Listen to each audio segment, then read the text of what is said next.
സയ്യിദുനാ റസൂലുള്ളാഹി സ്വല്ലല്ലാഹു അലൈഹി വസല്ലം ആ ഹബീബായ മുത്തായ തങ്ങളെ നമ്മളെ പഠിപ്പിച്ച ഒറ്റ കാര്യം പറയുകയാണ്.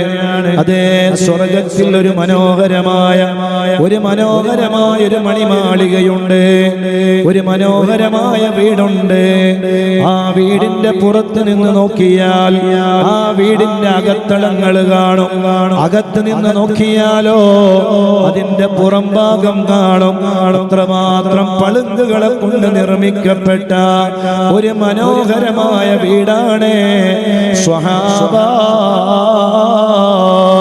എന്തൊരു കാണാനുള്ള വീടാണ്, എന്തൊരു ചന്തമുള്ള വീടാണ്.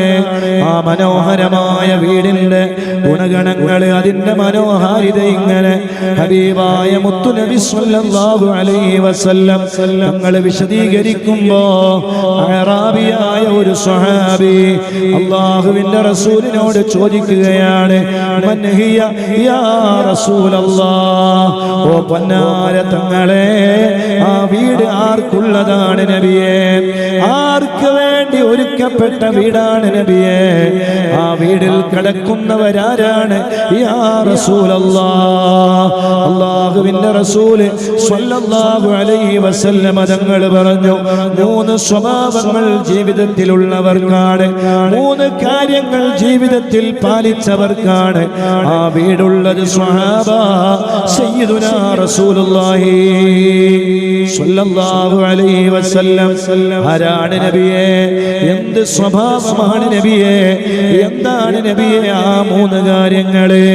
അല്ലാഹുവിന്റെ റസൂൽ പറയുകയാണ്, ത്വീബുൽ കലാം, നല്ല സംസാരമാണ്, നല്ല ഇടപെടലാണ്, നല്ല വർത്തമാനങ്ങളാണ്, നല്ലത് മാത്രം സംസാരിക്കലാണ്, ഖുർആൻ ഓതലാണ്, ദിക്ർ ചൊല്ലലാണ്, സ്വലാത്ത് ചൊല്ലലാണ്, ഗീബത്ത് പറയാതിരിക്കലാണ്, നമീമത്ത് പറയാതിരിക്കലാണ്, പരദൂഷണങ്ങൾ പറയാതിരിക്കലാണ്, അന്യന്റെ കുറ്റങ്ങളും കുറവുകളും എല്ലാവരോടും പറഞ്ഞു നടക്കാതിരിക്കലാണ്.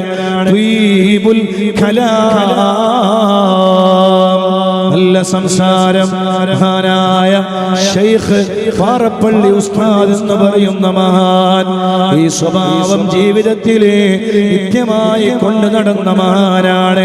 ആരെയും ഗീബത്ത് പറഞ്ഞില്ല, ആരെയും നമീമത്ത് പറഞ്ഞില്ല, ഫസാദുകൾ പറഞ്ഞില്ല, ഒരാളെയും കുറ്റം പറഞ്ഞില്ല, അതിനു വേണ്ടി സമയം ചെലവഴിച്ചില്ല, അതിനു വേണ്ടി നേരം ചെലവഴിച്ചില്ല.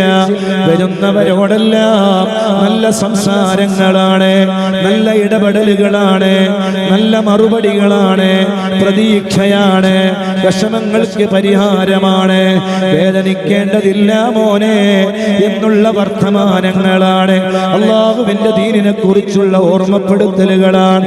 ഖുർആൻ പാരായണം ചെയ്യുകയാണ്, ദിക്റുകൾ ചൊല്ലുകയാണ്, സ്വലാത്തുകൾ ചൊല്ലുകയാണ്, ജീവിതത്തിൽ അത് പ്രാവർത്തികമാക്കുകയാണ്, അതുമായി ബന്ധപ്പെട്ട് ജീവിക്കുകയാണ്.